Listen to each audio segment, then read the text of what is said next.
So I'm always going to look at it because there's new ways of thinking, there's new technologies, there's new information that comes, and we want to be able to adjust and iterate on that. My name is Matt Reiner, managing partner at Capital Investment Advisor, CEO of Wellness Strategies, an author, podcast host, and also a speaker to the wealth management community. My mission is to help every family in this country have access and be served by a human financial advisor.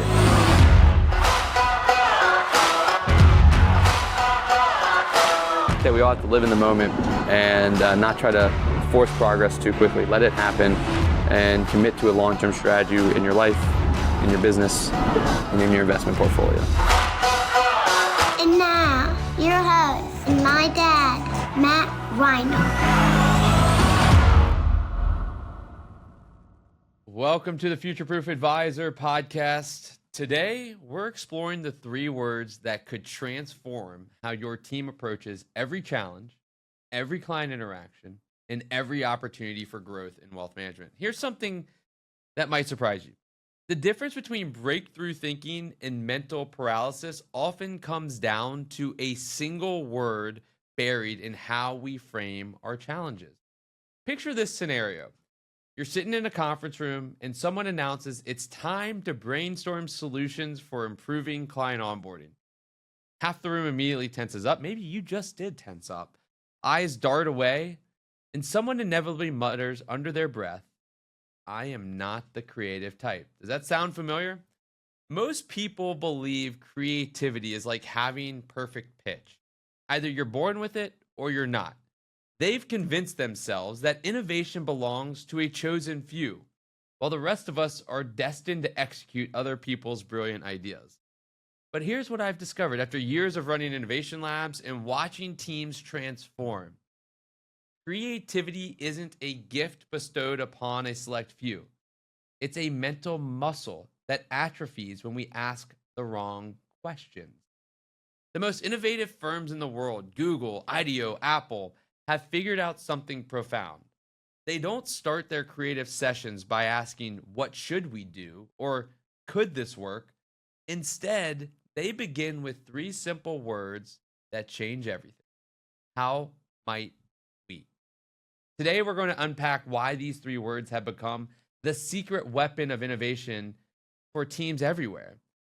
We'll explore how the language we use literally programs our brains for either breakthrough thinking or defensive reactions. You'll discover the neuroscience behind why certain question formats kill creativity before it starts, while others unlock possibilities you didn't even know existed. We'll examine some real-world examples, like how Procter Gamble used this exact approach to create a billion-dollar soap brand by reframing their entire competitive strategy. And most importantly, you're going to learn how to apply these insights immediately in your firm to unlock the collective creative potential that already exists within your team. And I'm seeing it within all of the FutureProof advisors that I talk with every single day. So let me start by sharing something that's been bothering me for years. In meeting after meeting, I've watched incredibly intelligent professionals, people who manage millions and millions of dollars, navigate complex financial strategies, and provide incredible financial plans to individuals. They shut down the moment someone suggests brainstorming new approaches. They enter a room already defeated, convinced they lack some mysterious creative gene that others possess. Meanwhile, the few who do speak up often default to incremental tweaks rather than transformative thinking.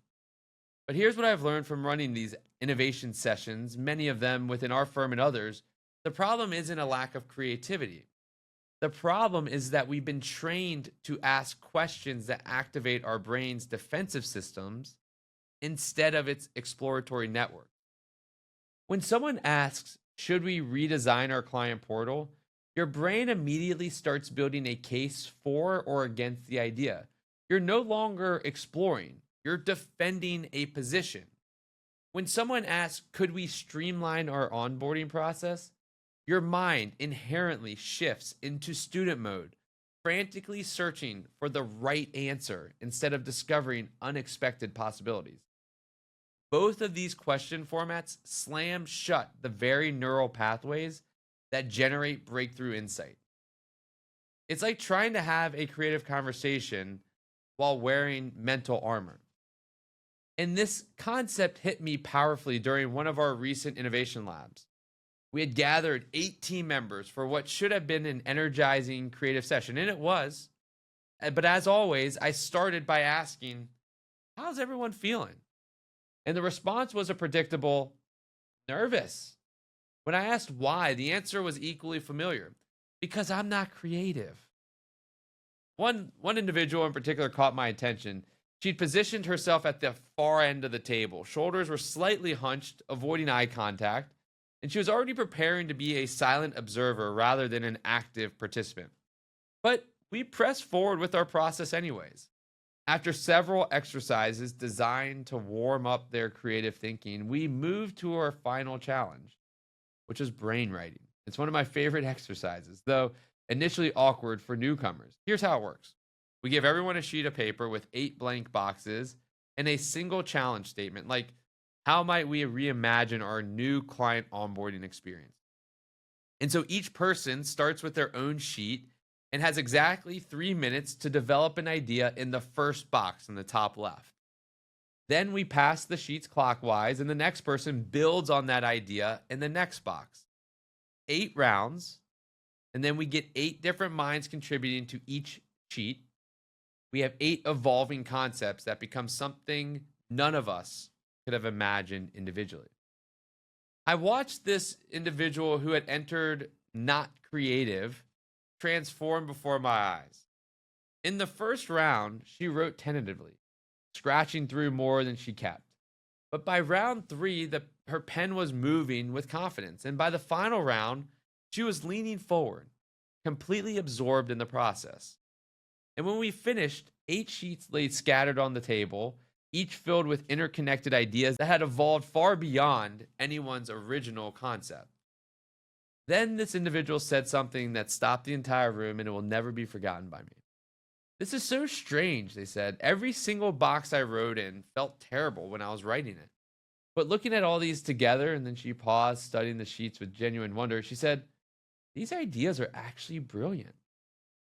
The moment of recognition, the shift from I'm not creative to we just created something remarkable, happens because she'd been asking herself the wrong question all along. And let me share with you what I've learned about why 3 simple words can unlock everyone's hidden creative potential, just like that individual on our team during Innovation Lab. The language we use is more than window dressing. It's cognitive software that programs how our brains process challenges. When you ask, should we redesign our fee structure?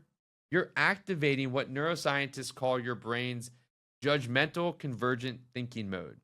Your mind immediately shifts into lawyer mode, building arguments for or against the proposition, and you're no longer exploring possibilities. You're preparing for battle. The question, could we offer more comprehensive financial planning, triggers a different but equally limiting response. Now, your brain shifts into student mode, frantically searching for the teacher's preferred answer. You're looking for correctness rather than creativity. But how might we create a more compelling value proposition for our clients? That opens an entirely different neural pathway. The word might keeps your brain's default mode network activated longer. This is the same mental state that generates your best shower thoughts and those midnight epiphanies. But here's the fascinating part. Research shows that when teams use, quote, how might we framing, they generate ideas that score significantly higher on originality scales. The modal verb might suspends premature evaluation, which preserves your brain's associative bandwidth and delays closure. In simple terms, remove all the neuroscience and everything. Might gives your mind permission to wander down paths it wouldn't normally explore, while should and could force your mind to stick to well-traveled roads. Which then brings us to one of the most powerful applications of how might we thinking: breaking free from competitive mimicry. In the 1970s, Procter & Gamble found themselves blindsided by Colgate-Palmolive's Irish Spring soap. It's still around. This green and white striped bar captured the market with its compelling, quote, refreshment promise. And Procter & Gamble spent months asking the wrong question. They were asking, how do we make a better green striped bar? And despite countless attempts and tweaks, their copycat soaps could never beat Irish Spring in blind consumer tests. They were trapped in what I call competitive prescription glasses, trying to see the world through their competitors' vision instead of developing their own clear sight. Everything changed when they reframed their challenge. How might we create a more refreshing soap experience? Notice the shift. They moved from matching the competition to understanding what customers actually wanted. And this is when ideas started to explode, and they were, instead of focusing on green stripes, they explored what truly evoked refreshment: beaches, ocean breezes, coastal imagery. And the result? Something by the name of Coast Soap, with its distinctive blue and white swirl that captured the essence of refreshing ocean waves. It didn't just compete with Irish Spring, it created an entirely new category and ultimately became a $1 billion brand. And the lesson is more than profound. It's incredible. Conformity happens when you focus on competition. Innovation happens when you focus on customer needs through the lens of how might we. There is no direct yes or no answer. Just because something is working for someone else doesn't mean that works for you. There is no should or could. It's how might we. And that's the difference in framing. Here's something crucial that most people miss about brainstorming as well. And I do a lot of brainstorming, and I see it a lot. The biggest barrier isn't a lack of ideas. It's fear of judgment. We are naturally risk averse to loss. And this extends beyond financial investment. We're also terrified of losing face or status by suggesting something that might sound foolish. This fear creates what I call mental armor, a protective barrier that keeps our most creative thoughts safely hidden in our own minds. How might we dismantle this armor by changing the psychological contract of the conversation? When you frame exploration as speculative rather than definitive, you lower the perceived personal risk of contribution. And the phrase might explicitly acknowledges that ideas are exploratory, incomplete, and open for iteration. Team members inherently understand that their contributions aren't directly tied to their competence or status. And this is why Amy Edmondson's research on psychological safety consistently shows that teams using frameworks like How Might We report higher levels of innovation and creative output. It's not just about better ideas. It's about creating an environment where everyone feels safe to voice the unexpected. Because whatever is being hidden by that mental armor needs to be exposed so we can build upon it to create something truly innovative, creative, and unbelievable. But here's the critical caveat. How Might We is a powerful tool for opening possibilities, but it must be time-bounded and followed by structured decision-making. The most successful innovation teams use How Might We during divergent thinking phases, when we want to have idea gathering. Then they deliberately shift to should we or could we during convergent and implementation phases. It's like switching from a disco ball that scatters light in every direction to a focused beam that illuminates the path forward. Without this transition, ideation becomes an endless loop that never reaches execution. And the key is learning and to figure out and to start knowing when to move from exploring possibilities to ultimately evaluating feasibility. This takes time. You have to start doing it, and then you start to learn it going forward. So as I reflect on years and the future of continuing to watch teams transform through better questioning, I'm struck by something interesting. We often treat innovation as if it requires finding the one genius in the room. But that's not how breakthrough thinking actually works. Innovation isn't about individual brilliance. It's about collective exploration. It's about creating conditions where everyone's hidden creativity can surface and combine in unexpected ways. The landscape of wealth management is changing at unprecedented speed. Client expectations are evolving. Technology is reshaping how we deliver value. Regulatory requirements continue to multiply.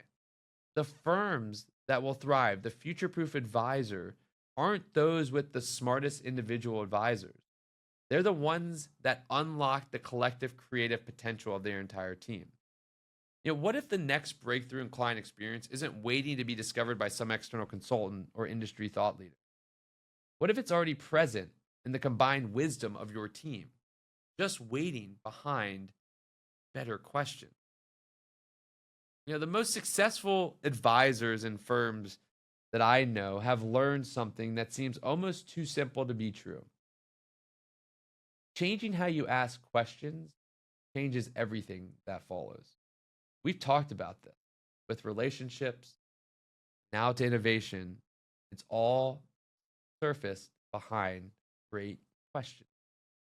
And when you shift from what should we do about client retention to how might we create such compelling value that clients become advocates, you're not just changing vocabulary. You're reprogramming your team's cognitive approach to challenges. Stop searching for creativity outside your organization. It's already there, waiting behind 3 simple words that transform possibility into reality.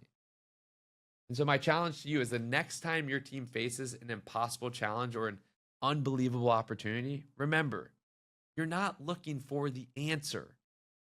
You're looking for all the ways something might be possible. And before we wrap up, as always, I want to hear from you. Click the link in the episode description to answer this question. This is the question this week. When your team brainstorms solutions, what's the biggest barrier you all face? I'd love to hear your insights. It helps me build out content for the future. But as always, thank you for spending this time exploring the power of better questions with me. Remember, every breakthrough begins with someone brave enough to ask, how might we, instead of, why can't we?